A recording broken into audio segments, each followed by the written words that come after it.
दोस्तों, अगर आपने स्टॉक मार्केट इंजीनियर को सब्सक्राइब नहीं किया तो प्लीज इसको सब्सक्राइब कर लें और एक बार बेल आइकन को भी दबा लें। हेलो दोस्तों, आज है 24 अगस्त। तो आज हम मार्केट का हाल जानेंगे कि आज मार्केट में एक्चुअली हुआ क्या है। तो पूरा हम देखेंगे कि निफ्टी में, मिड कैप में, स्मॉल कैप में, बैंक निफ्टी में कौन कौन से टॉप गेनर है, कौन कौन से टॉप लूजर है, तो कल मार्केट में क्या हो सकता है। दोस्तों, आपने देखा होगा सुबह निफ्टी ऑलमोस्ट फ्लैट से थोड़ा सा ऊपर खुला था, बट उसके बाद खुलने के बाद अराउंड हाफ एन आवर में थोड़ी सी गिरावट भी आई थी अराउंड 10 बजे के बाद।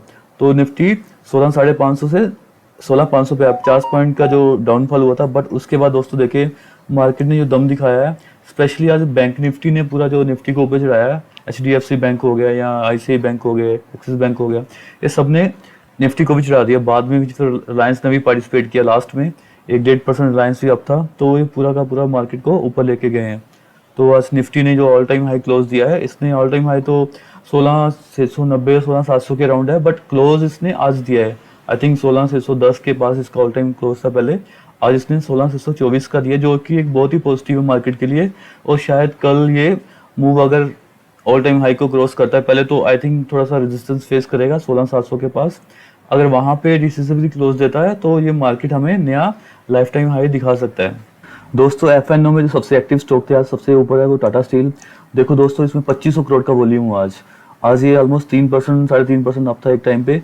तो बंद भी इसने 3% से ऊपर का दिया है। दूसरा है बजाज फिनसर्व, इसने तो दोस्तों निफ्टी को ये फॉलो कर रहा है, जितना निफ्टी जा रहा है उतना उतना उसके साथ ही जा रहा है।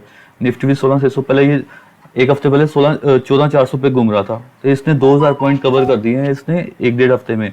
तो आज ये 7-8% इसने मूव दिया आज। तो इसका जो वॉल्यूम देखे दोस्तों, 2,000 करोड़ का वैल्यू का इसमें वॉल्यूम हुआ आज।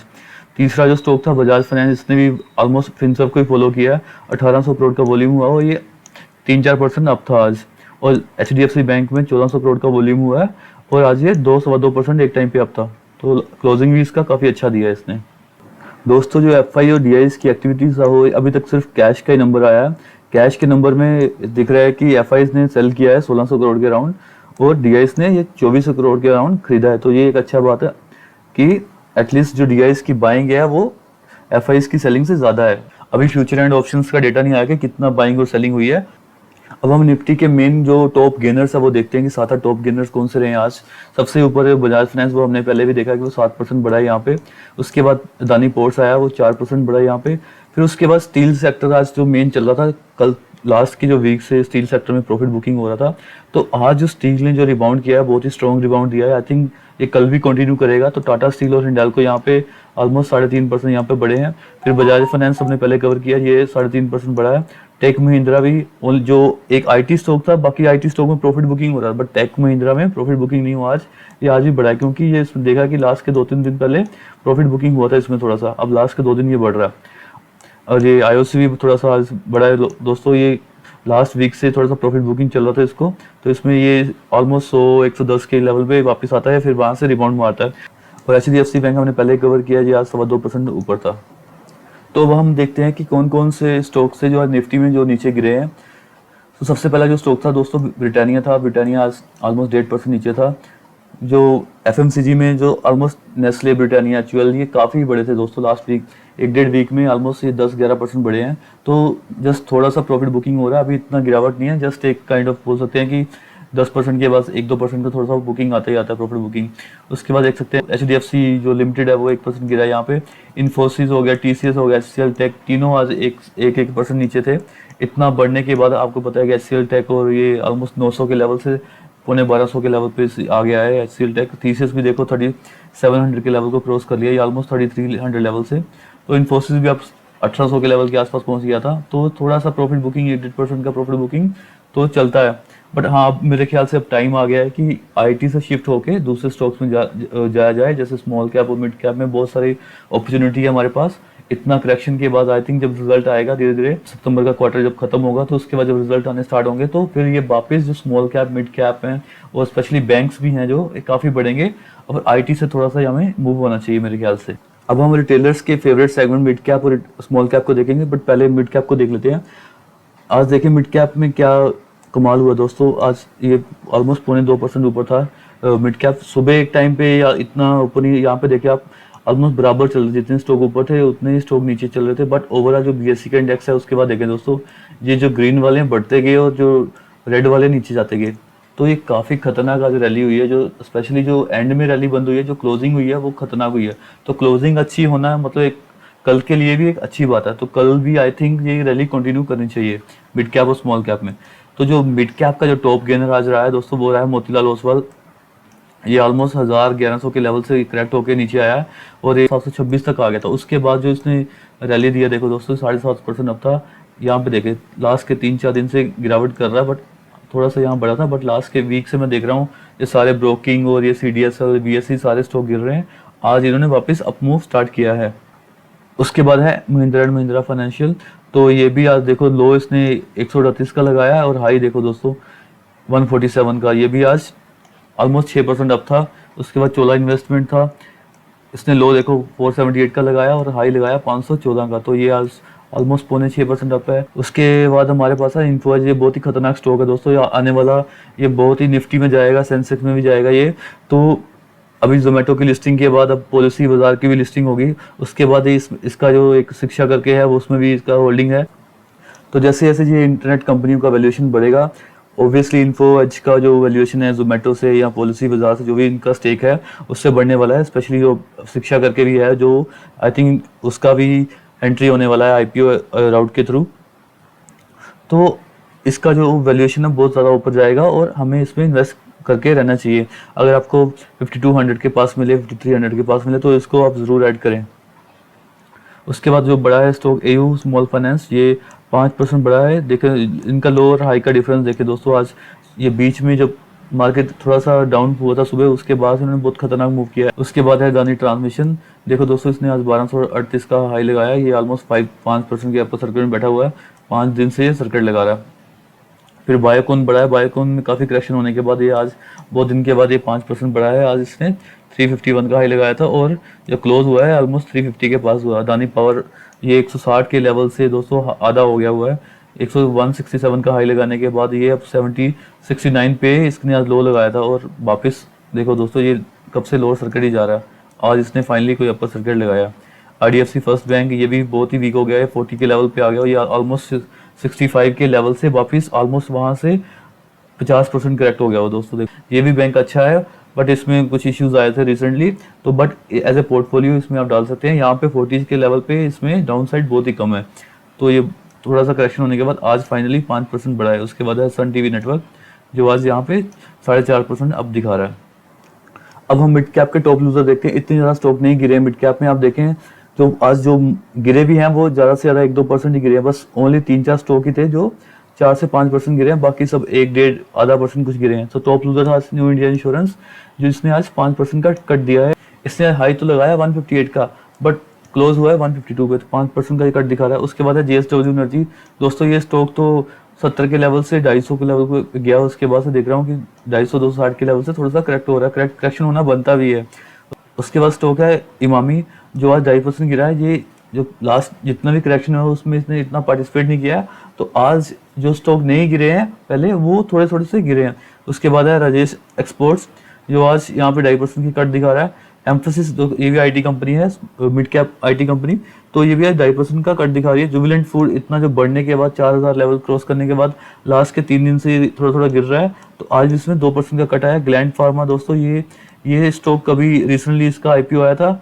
ये स्टॉक एकदम से जब 2400-2500 के लेवल पे था, उसके बाद इसने 4000 क्रॉस किया था। लास्ट के कुछ दिनों से देख रहा हूँ ये ऑलमोस्ट डाउनफॉल में ही जा रहा है। उसके बाद LTI है, L&T इन्फोटेक, जो भी आज 1.5% गिरा है। काफ़ी बढ़ने के बाद 4000 लेवल के सीधा इसने 5000 का लेवल लगाया है विद इन अ मंथ, तो वहाँ से थोड़ा सा करेक्शन हो रहा है। फिर उसके बाद अजंता फार्मा है, जो कि आज 1.5% का कट दिखा रहा है। फिर है ग्लेनमार्क, जिसने भी आज 1% का कट दिया है। तो इतने ज़्यादा स्टॉक नहीं गिरे हैं, बढ़ने वाले स्टॉक बहुत ज़्यादा हैं, तो गिरने वाले स्टॉक जो गिरे भी हैं वो थोड़े थोड़े गिरे हैं। इसका मतलब इंडेक्स काफ़ी यहाँ पे स्ट्रॉन्ग लग रहा है। इतना गिरावट होने के बाद अब यहाँ से वापस अपवर्ड जर्नी में जाना चाहिए। उसके बाद है स्मॉल कैप। स्मॉल कैप ने तो आज दोस्तों आग लगा दी है। इसमें लिस्ट ही बहुत लंबी है। इसकी लिस्ट देखेंगे तो जो 5% से ज़्यादा बढ़ने वालों की लिस्ट ही बहुत लंबी है। तो यहाँ पे सबसे जो ज़्यादा बड़ा है स्टेनलेस स्टील, इसने 16% का गेन दिया है। इसका एक टाइम पे जो उसने लो लगा रखा था सुबह सुबह 126 का लो था, उसके बाद से दोस्तों ये बंद हुआ है 150 पे, तो नीचे से ऊपर ऑलमोस्ट 25% का मूव दिया है इसने। इंडोकाउंट यहाँ पे 15% का मूव दिया है। गति काफी दिन से करेक्ट हो रहा था। यहाँ पे देखो 3-4 दिन से करेक्शन चल रहा था, आज फाइनली जाके इसने 14% का मूव दिया है। तो बड़ी स्टील कंपनी भी बड़ी है, जैसे टाटा स्टील हो गया, नेल्को हो गया, वेदांता हो गया, सब बड़े हैं। जेएसडब्ल्यू स्टील हो गया। उसके बाद जो छोटी कंपनियां वो ज्यादा ही कुछ बड़ी है। यहाँ पे देखो 14%, ऑलमोस्ट 13.5% लास्ट की जो इतने दिन से गिरावट हो रहा था। उसके बाद लिंडे इंडिया दोस्तों, ये तो मैं देख रहा हूँ 4-5 दिन से बढ़ रहा है। इसने गिरावट में इस वीक तो पार्टिसिपेट ही नहीं किया, लास्ट वीक से। उसके बाद थिरुमलाई केमिकल, ये भी इतने गिरावट के बाद आज 12% बढ़ा है।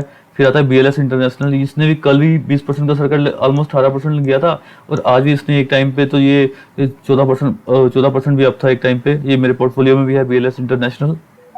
उसके बाद है ग्रेविटा इंडिया जो आज 11% बढ़ा है। उसके बाद है हैथवे, ये भी आज 10% बढ़ा है। इतनी गिरावट के बाद आज बहुत फाइनली जाके कुछ बढ़ा है 10%। उसके बाद है एशियन ग्रांटो जो इतनी गिरावट के बाद फिर से आज 10% का बढ़ा है। अगर दोस्तों मैं स्क्रॉल करूं नीचे तो ये लिस्ट ही बहुत लंबी है। आप देखेंगे 9-10% वाले जो स्टॉक्स हैं, इनकी लिस्ट ही बहुत लंबी है। ये तो जेके पेपर था जो काफी अच्छा स्टॉक है। बर्गर किंग भी अच्छा स्टॉक है जो आज 8-9% बढ़ा था। स्टरलाइट टेक्नोलॉजी भी बढ़ा था आज 8-9%। फिलिप्स कार्बन भी ये देखो 9% बढ़ा हुआ है। अल्कार्गो भी यहाँ पे 9.5% बढ़ा हुआ है। अरविंद यहाँ पे 8.5% बढ़ा हुआ है। तो ये बहुत सारे स्टॉक है। नोसिल था मेरे एक पोर्टफोलियो में, वो भी आई थिंक 7-8% बढ़ा हुआ है। स्मॉल कैप में आज गिरने वालों की लिस्ट इतनी लंबी नहीं थी। कुछ ही स्टॉक थे जो 5% से ज्यादा गिरे थे। एक स्टॉक है जो कैपेसाइट इंफ्रा है, जिसने कल भी लोअर सर्किट लगाया था, ये आज भी 12.5% नीचे था। महिंद्रा लॉजिस्टिक ये काफी बड़ा हुआ स्टॉक है। ये ऊपर जाने के बाद आज इसने थोड़ा सा प्रॉफिट बुकिंग हुआ है। उसके बाद नेल्को है, ये नाल्को से डिफरेंट है। ये भी कल भी गिरा था और आज भी 5% का डाउन दिखा रहा है। रैम की इंफ्रा ये 5% का डाउन, ये गंदे गंदे से स्टॉक है वो आई थिंक गिर रहे हैं। उसके बाद विकास WSP, इसका मैंने नाम नहीं सुना हुआ, ये भी 3-4 दिन से गिर रहा है। फिर जी मीडिया, ये तो इसका तो कोई हाल नहीं है, ये तो 5 दिन से गिर रहा है। गोदावरी पावर ये भी काफी दिन से गिर रहा है। कार्डा कंस्ट्रक्ट ये भी लास्ट के 2 दिन से गिर रहा है, आज 4% नीचे दिखा रहा है। तो इतनी लंबी लिस्ट नहीं है, बट फिर भी हम देख सकते हैं कौन कौन सा जो अच्छा स्टॉक गिरा है आज।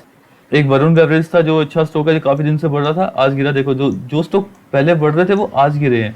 उसके बाद एस्टर डीएम है जो थोड़ा सा करेक्ट हुआ है, आज कल भी बढ़ा था, लास्ट वीक भी ये बढ़ रहा था। प्राग मिल्क थोड़ा सा करेक्ट हुआ है, कल थोड़ा सा ये बढ़ा था बट आज वापस से करेक्ट हुआ है। प्रताप स्नैक्स या थोड़ा सा गिरा हुआ है। तो एक लिस्ट इतनी लंबी नहीं है जितनी बढ़ने वालों की लिस्ट है। तो दोस्तों अभी क्या है, स्मॉल कैप और मिड कैप में बने रहना। अभी रैली जस्ट स्टार्ट हुई है, तो यहाँ से आपको काफी अच्छा गेन देगा। जितना आपको थोड़ा सा लॉस हुआ है लास्ट के 2-3 वीक्स में, तो आई थिंक ये सारा का सारा लॉस भी रिकवर करेगा, साथ में आपको प्रॉफिट भी देगा। लास्ट में हम बैंक निफ्टी देखते हैं। इंडेक्स में सबसे ज्यादा जो बढ़ने वाला है आज वो बैंक निफ्टी था। लास्ट में हम बैंक निफ्टी देखते हैं। इंडेक्स में जो बढ़ने वाला था सबसे ज्यादा बैंक निफ्टी था। सबसे पहले देख रहे हैं एयू स्मॉल फाइनेंस बैंक, ये 5% बढ़ा हुआ। IDFC फर्स्ट बैंक ये सब 4.5% बढ़ा हुआ। RBL बैंक 3% बढ़ा हुआ। इनका इतना रोल नहीं है बैंक निफ्टी के इंडेक्स में। जो मेन रोल है वो है HDFC बैंक जो बढ़ा है 2.25%। फेडरल बैंक का भी इतना रोल नहीं है, ये 2.25%। SBI का बड़ा रोल है, ये 2% बढ़ा हुआ है। ICI का बड़ा रोल है, ये 2.25% बढ़ा हुआ है। इंडसइंड बैंक का इतना बड़ा रोल नहीं है जितना ICI और HDFC बैंक का, ये 2.25%। एक्सिस बैंक है जो 1.5% के आसपास बढ़ा है, इसका भी बैंक निफ्टी को बढ़ाने में काफी रोल है। PNB है, इसका इतना बड़ा रोल नहीं है, ये 0.5% गिरा हुआ है। तो आज बैंक निफ्टी ने ही पुश दिया है पूरा ओवरऑल निफ्टी को। एक्सिस बैंक हो गया, ICI बैंक हो गया, SBI हो गया, HDFC बैंक हो गया, सारे ये निफ्टी का भी पार्ट है। तो इन्होंने पुश करके निफ्टी को भी ऊपर लेके गए हैं। दोस्तों कल का मार्केट कैसे ओपन होगा ये डिपेंड करता है कि रात को यूएस का मार्केट कैसे क्लोज होगा। तो यूएस का मार्केट देखने के लिए आपको डो जोन्स देखना होगा, यूएस के 30, और उसके बाद जो यूएस का टेक है, ये नैस्डैक का इंडेक्स है, ये भी आपको देखना होगा कि कैसे क्लोज होगा। उसके बाद हमारे पास है डेक्स है जर्मनी का है, कैक ये फ्रांस का है, और ये फिटसी है यूके का। ये तीनों इंडेक्स भी काफी नोटिस किए जाते हैं जब मार्केट खुलती है। कल जो अपनी मार्केट का ओपन होगा उससे पहले एशिया का मार्केट खुल जाता है। तो सबसे पहले हमें देखना होगा कि निक्केई ये जापान का मार्केट कैसे खुला है, ये साउथ कोरिया का टॉपिक्स मार्केट कैसे खुला हुआ है, उसके बाद हैंगशैंग हांगकांग का और चाइना का ये मार्केट तीनों देखें। आज बहुत ही खतरनाक क्लोजिंग दिया इन्होंने। और अभी जो SGX निफ्टी ट्रेड कर रहा है, देखिए यहाँ पे निफ्टी का जो फ्यूचर है ये ऑलमोस्ट 70-80 पॉइंट ऊपर ट्रेड कर रहा है। तो कल अगर ऐसा ही ट्रेड करता रहा तो इसका मतलब है कि कल ये निफ्टी 16,700 के पास खुलेगा। तो खुलते ही शायद थोड़ा सा प्रॉफिट बुकिंग हो सकता है, बट अगर तो इसने होल्ड किया 16,690 के लेवल को, तो दोस्तों हम 17,000 का लेवल पहली बार देख सकते हैं 1-2 दिनों में। बट आपको मिड कैप और स्मॉल कैप में बने रहना और नया फ्रेश बाइंग भी कर सकते हैं। बड़े वाले IT काउंटर से आप निकल सकते हैं, TCS, इन्फोसिस, एचसीएल टेक अगर आपकी होल्डिंग है। बैंक्स में मूव हो सकते हैं, रिलायंस में मूव हो सकते हैं, या फिर स्मॉल कैप और मिड कैप में मूव हो सकते हैं। तो थैंक यू दोस्तों, ये था मेरा आज का एनालिसिस। हम कल फिर से एनालिसिस करेंगे। I hope you like the video. अगर आपको वीडियो अच्छा लगे तो प्लीज कमेंट जरूर कीजिएगा और साथ में मेरे चैनल को सब्सक्राइब कर लें। Thank you.